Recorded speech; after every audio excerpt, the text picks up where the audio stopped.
So last night was the coldest that I've experienced since I've been out here on the AT. Got down to 24 in my tent according to my watch, which means it was probably 18, 19 outside the tent.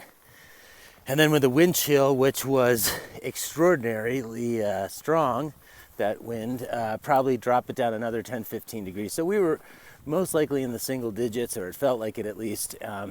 I was warm and toasty in my sleeping bag. I did wear my puffy jacket in addition to being in my sleeping bag, and my down socks, which helped tremendously. I slept with my water filter, which you have to do when it freezes, because if the water filter freezes, it's useless, which is then dangerous. So I slept with that and my phone, as well as my clothes in a big Ziploc bag, because I didn't want my hiking clothes to freeze in the night, and even if they didn't freeze, I didn't want to put them on when they were that cold. So I put them in a Ziploc in my sleeping bag to warm them up, which is something I don't know if I've talked about, but just how uncomfortable it is getting ready in the morning when it's cold out. So if you want to give it a try, this is what you do. You wait till it's about 20 degrees out.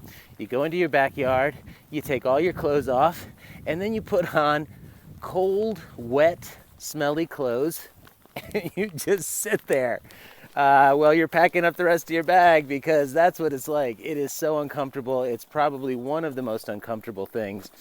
I actually am looking forward to the warmer weather just for the mornings, because it will make it hopefully a lot nicer.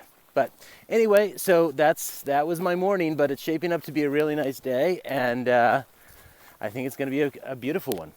Okay, I feel like I'm in Tomb Raider or something. Okay. All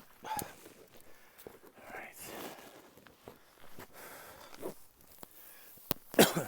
I'm rock hopping. This is kind of fun, actually. I just don't want to fall. Is this it? Yeah.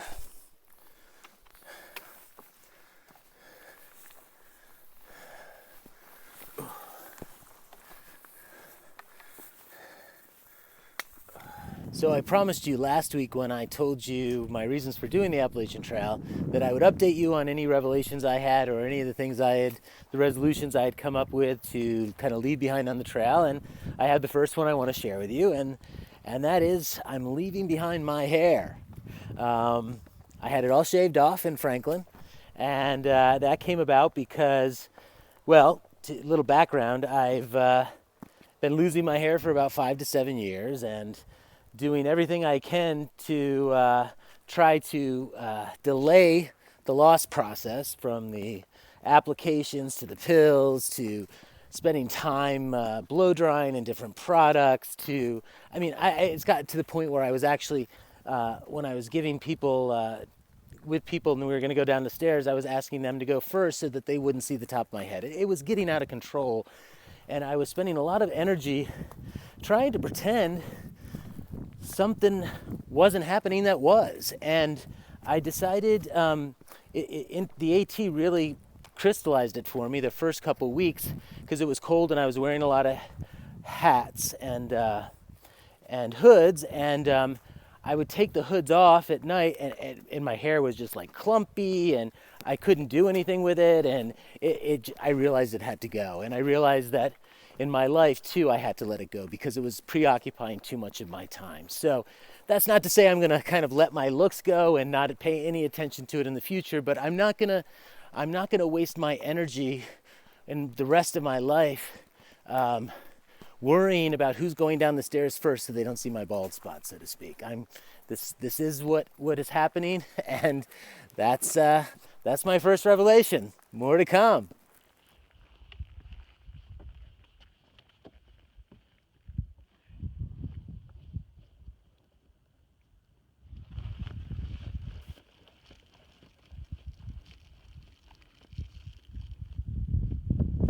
So I just wanted to wrap up the discussion about my hair, because there was a little more to it. When I decided to shave it off, I also decided that it would be nice in a symbolic way to leave some of it behind here on the trail. And so when I went to the salon and I had Chelsea, who was great. Hi, Chelsea. I think she's watching. I said, Chelsea, this is going to sound a little weird, but I'd like to save some of my hair. And she said, that's not weird at all. Lots of her clients ask her for their hair. And she said, particularly the Cherokee. And I said, Cherokee? I didn't even know there was a large Cherokee population. I knew this was former Cherokee land, but I didn't know that there was still a large Cherokee population. She said, indeed there is. And a lot of her Cherokee clients ask for their hair, and they take it up to the mountains and they put it into the river and give it back to nature. And I asked her what the symbolism was, and she wasn't certain. So if anybody out there knows what the Cherokee symbolism for putting your cut hair back into a river or into the mountains, please let me know. I'm very curious.